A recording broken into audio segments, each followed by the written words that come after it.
Assalamualaikum warahmatullahi wabarakatuh. Halo anak-anak, jumpa lagi dengan Ibu Yeni Yusnita, masih dalam belajar online. Karena masih suasana pandemik, jangan lupa ingat pesan Ibu, pakai masker selalu, kemudian cuci tangan dengan sabun dan menjaga jarak. Oke, kita mulai sekarang belajarnya. Nah, pada minggu kemarin kalian sudah belajar mengenai permutasi, yaitu suatu susunan yang memperhatikan urutan. Nah, kalian kemarin kan sudah nonton videonya sama juga sudah mengerjakan tugasnya. Sekarang belajar kombinasi. Kombinasi kali ini yaitu merupakan suatu susunan yang tidak memperhatikan urutan. Nah, ini supaya tidak bingung, Bu ini langsung berikan contoh di sini. Ada suatu permasalahan bagaimana cara menghitung banyaknya pengambilan 2 bola merah dengan 1 bola hijau dalam keranjang. Nah, perhatikan, bola merahnya ada 5, yang mau diambil 2, bola hijaunya yang mau diambil 1. Nah, sebagai pemula ini kita beri nomor dulu ya. Beri nomor dulu bola merahnya 1, 2, 3, 4, dan 5. Kemudian bola hijaunya misalkan ada 2 ya, kita beri nomor juga 1 dan 2. Nah, cara pengambilan bola yang pertama yaitu bola merah dengan nomor 2 akan sama dengan terambilnya bola merah yang bernomor 1. Demikian juga kamu kalau ngambil bola merah yang bernomor 5, sama saja dengan mengambil bola merah yang bernomor 3. Maka dari itu ini adalah suatu soal yang menggunakan kombinasi, artinya tidak memperhatikan urutan. Nah, kalau masih bingung, coba lihat tabelnya di sini ya. Bu Eni berikan tabel, coba kalian perhatikan tabel yang sebelah kiri dulu, yang sebelah kiri atas dan sebelah kiri bawah. Nanti baru kalian melihat yang tabel sebelah kanan atas dan sebelah kanan bawah. Kita mulai ya, sebelah kiri atas, di situ ada nomor 1 untuk bola merah. Kemudian nomor 2 untuk bola hijau, kemudian nomor 3 bola merah lagi. Ini cara pengambilan yang pertama ya. Itu sama aja dengan kalian mengambil bola merah nomornya tapi nomor 2. Kemudian hijaunya nomornya nomor 1, merahnya nomornya nomor 5. Sama saja ya. Yang penting yang pertama merah, yang kedua hijau, kemudian ngambil merah. Jadi merah, hijau, merah. Nomornya terserah. Yang penting merah, hijau, merah. Itu dihitung bukan 2, tapi dihitung pengambilan cuma 1. Nah, beda dengan yang sebelah kanan. Sebelah kanan yang pengambilan pertama kan hijau dengan nomor 2. Nomor pengambilan berikutnya merah, nomornya nomor 1. Pengambilan berikutnya merah lagi, nomornya nomor 5. Ini dihitung berbeda ya dengan yang di bawahnya. Ngambil pertama merah, ngambil kedua merah nomor 1, ngambil ketiga hijau nomor 5. Karena yang pertama itu ngambilnya hijau, merah, merah, itu dihitung berbeda dengan merah, merah, hijau. Begitu. Nah, di sini Bu Eni akan berikan rumusnya kombinasi ya. N itu adalah banyaknya objek, K-nya adalah yang terambil. Kemudian rumusnya kombinasi NTK adalah N faktorial dibagi N dikurangi K faktorial dikalikan K faktorial. Nah, begitu rumusnya.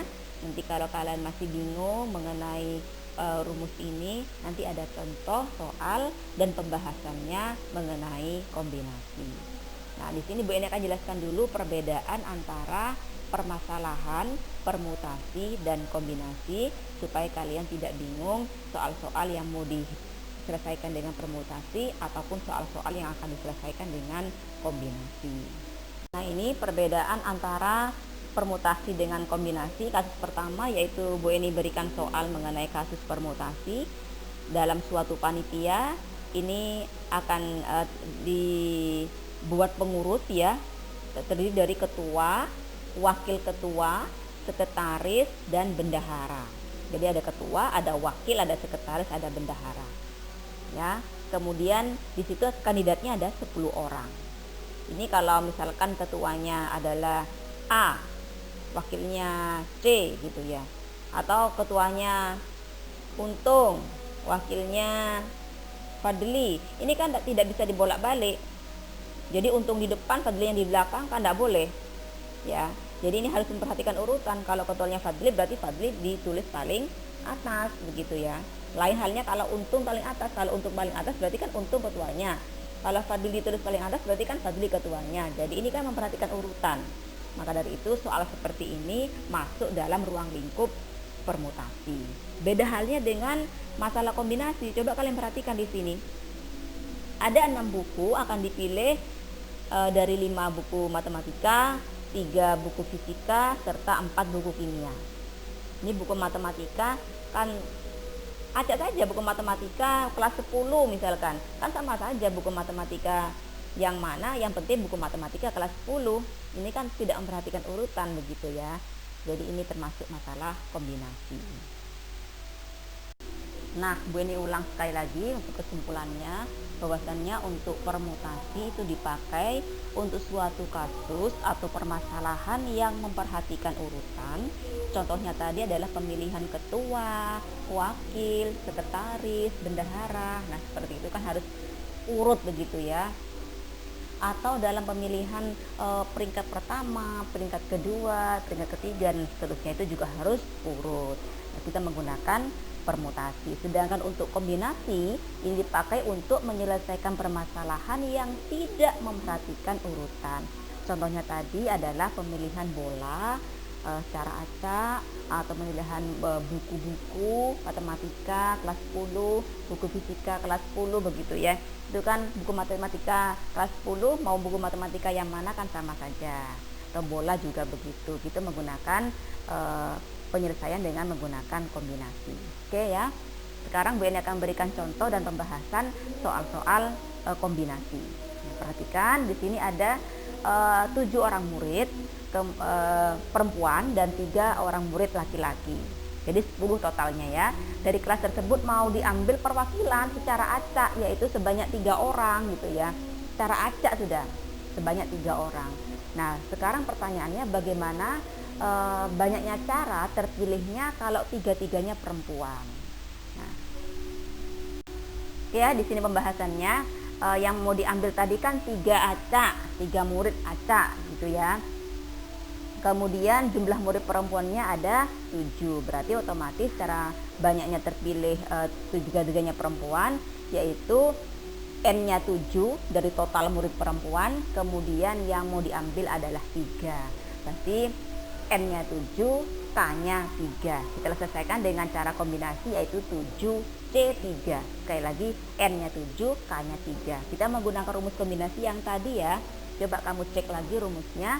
Yang di atas itu N faktorial berarti 7 faktorial. Yang di bawah adalah N dikurangi K. Berarti 7 dikurangi 3, hasilnya kan 4. Berarti 4 faktorial.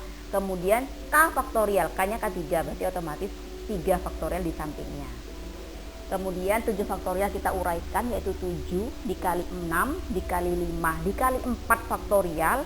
Stop sampai di situ. Mau dijabarkan boleh. Karena percuma dijabarkan, karena mau dicoret dengan 4 faktorial di bawah gitu ya. Jadi daripada panjang-panjang kamu mubazir gitu ya, langsung aja di-cut sampai 4 faktorial, di bawah ditulis lagi 4 faktorial, sampingnya 3 faktorial. Yang 4 faktorial di atas dengan 4 faktorial di bawah dicoret, sisanya ditulis lagi. Kemudian yang 3 faktorial ini diuraikan, yaitu 3 dikali 2 dikali 1. Kemudian hasil pembagiannya adalah 35.